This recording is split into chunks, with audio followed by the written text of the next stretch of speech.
बनाने की नींव रखी।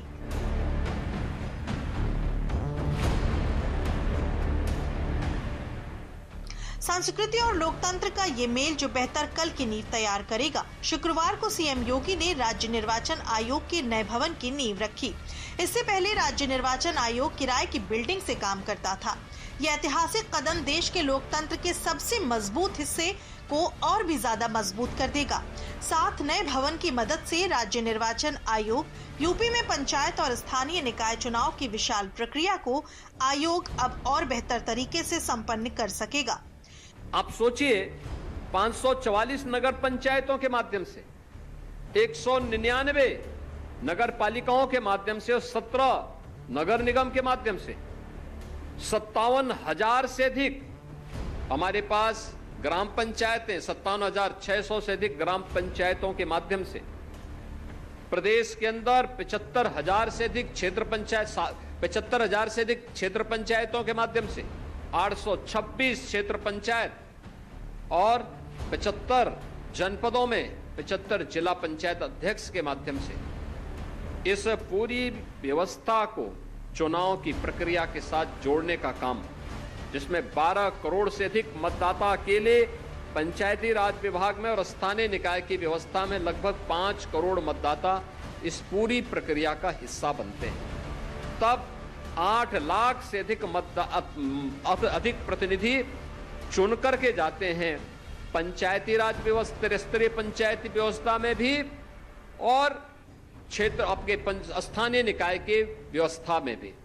ये लोकतंत्र की नींव को सुदृढ़ करता है और स्थानीय निकाय और पंचायती राज व्यवस्था अगर मजबूत है तो विधानसभा और लोकसभा में भी मजबूत जनप्रतिनिधि चुन करके जाते हैं, जो वहां की आवाज बन जाते हैं, वहां की पहचान को आगे बढ़ाते हैं।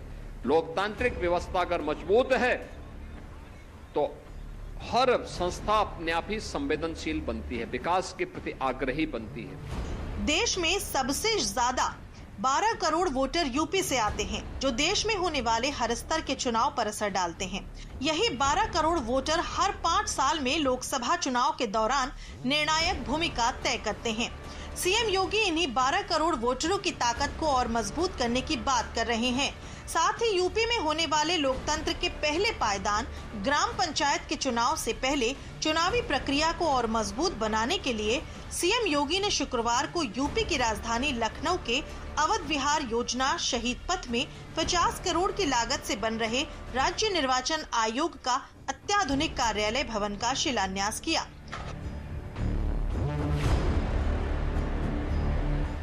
ये भवन 6 मंजिल का होगा। भवन करीब 2618.59 वर्ग मीटर में बनेगा, जो 50 करोड़ की लागत से बनाया जाएगा। परिसर में रोड, पाथवे, ओपन पार्किंग और रेन वाटर हार्वेस्टिंग की सुविधा, 25 KLD क्षमता वाला सीवेज ट्रीटमेंट प्लांट, पूरे भवन में सीसीटीवी सिस्टम द्वारा सुरक्षा और सुविधा को ध्यान में रखते हुए छत पर 25,000 लीटर क्षमता का RCC टैंक और भूमिगत स्तर पर 1 लाख लीटर क्षमता का अंडरग्राउंड टैंक स्थापित किया जाएगा। यह कार्य अत्यंत महत्वपूर्ण कार्य है, एक दूरदर्शितापूर्ण कार्य है, भविष्य को देखने का कार्य है, क्योंकि हमारा भविष्य प्रधानमंत्री जी ने सुनिश्चित किया है कि 2047 तक आते आते भारत विकसित भारत होगा। तो विकसित भारत के लिए विकसित उत्तर प्रदेश, तो विकसित उत्तर प्रदेश में लोकतांत्रिक प्रक्रिया भी उतनी ही विकसित होनी चाहिए, उतना ही सशक्त होना चाहिए। यह आवश्यक है और आज उसकी नींव यहाँ पर राज्य निर्वाचन आयोग ने किया है। अब तक आयोग किराए के भवन में काम कर रहा था, जिससे आयोग को कई कठिनाइयों का सामना करना पड़ता है, लेकिन नए भवन के निर्माण के बाद कार्यक्षमता में तेजी और पारदर्शिता आएगी। सीएम योगी ने ये भरोसा जताया है कि भवन का निर्माण 18 महीनों से भी कम समय में पूरा हो जाएगा। इस भवन के बनने के बाद उत्तर प्रदेश उन चुनिंदा राज्यों में शामिल होगा जिनके पास स्वायत्त और आधुनिक निर्वाचन आयोग भवन है। टीएमसी सांसद महुआ मोइत्रा के गृह मंत्री अमित शाह पर विवादित बयान के बाद बीजेपी ने उनकी आलोचना की है। शहजाद पूनावाला ने इसे तालिबानी मानसिकता बताया। महुआ के खिलाफ शिकायत भी दर्ज की गई, लेकिन अभी तक कोई प्रतिक्रिया नहीं आई। देखिए रिपोर्ट। তা আমি জিজ্ঞেস করছি, যদি ভারতের সীমান্ত রক্ষা করার আমাদের কেউ নেই, যদি অন্য দেশের মানুষরা রোজ